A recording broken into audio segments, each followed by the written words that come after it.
Welcome to my channel. ఈరోజు carrot పెసరపప్పు curry ఎలా చేయాలో తెలుసుకుందాం.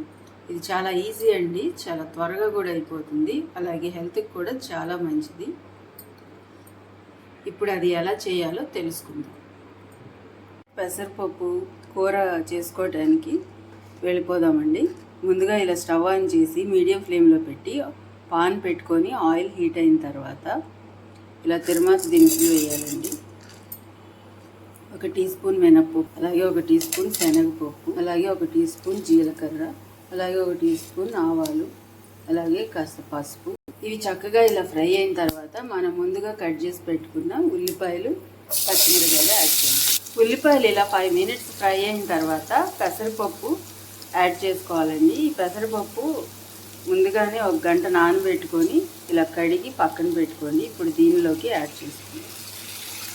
ఇలా పెసరపప్పుని ఫ్రై చేసుకున్న తర్వాత ఒక 5 మినిట్స్ ఇప్పుడు మనం ముందుగానే తురిమి పెట్టుకున్న క్యారెట్ని యాడ్ చేద్దాం. ఇలా సన్నగా తురిమి పెట్టుకోవాలండి, లేదంటే మీరు సన్నగా కట్ చేసుకొనైనా చేసుకోవచ్చు.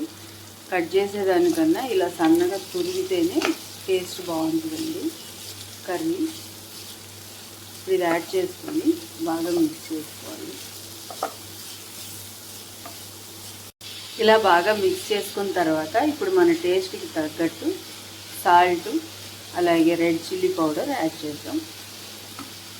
ఇలా సాల్ట్ యాడ్ చేస్తున్నామండి, అలాగే రెడ్ చిల్లీ పౌడర్, కారం యాడ్ చేస్తున్నాం. మీకు కారం బాగా కావాలంటే కాస్త ఎక్కువ యాడ్ చేసుకోండి. ఇలా యాడ్ చేసుకొని ఇదంతా బాగా మిక్స్ చేసుకోవాలండి.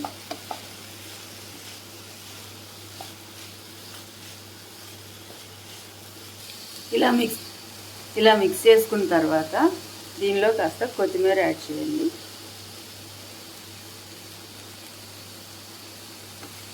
ఇలా యాడ్ చేసుకొని బాగా కలుపుకోండి. ఇలా మొత్తం అన్నీ కలుపుకున్న తర్వాత ఇలా పాన్ మూత పెట్టేసి ఒక 10 నిమిషాలు లో ఫ్లేమ్ మీద ఫ్రై చేసుకోవాలండి. ఇలా మూత పెట్టడం వల్ల క్యారెట్ అంతా పచ్చివాసన పోయి బాగా ఫ్రై అవుతుంది. మీడియం ఫ్లేమ్లో పెట్టుకోండి. ఇలా 10 నిమిషాలు మీడియం ఫ్లేమ్లో ఫ్రై అయిన తర్వాత ఇలా ఉడికిపోయిందండి. క్యారెట్ అంతా బాగా ఫ్రై అయిపోయిందండి. కర్రీ రెడీ అయిపోయింది. క్యారెట్ అంతా పచ్చివాసన పోయి బాగా ఫ్రై అయిపోయి ఆయిల్ ఇలా బయటకు వచ్చేసింది. అంతేనండి, very easy and tasty and healthy carrot పెసరపప్పు ఫ్రై రెడీ అయిపోయింది. ఇది హెల్త్కి కూడా చాలా మంచిదండి. పెసరపప్పు చాలా మంచిది కదా హెల్త్కి, అలాగే క్యారెట్ కూడా. నచ్చితే మీరు కూడా ట్రై చేసి ఎలా ఉందో కామెంట్ చేయండి. అలాగే లైక్ చేయండి, షేర్ చేయండి, సబ్స్క్రైబ్ చేసుకోండి. Thanks for watching.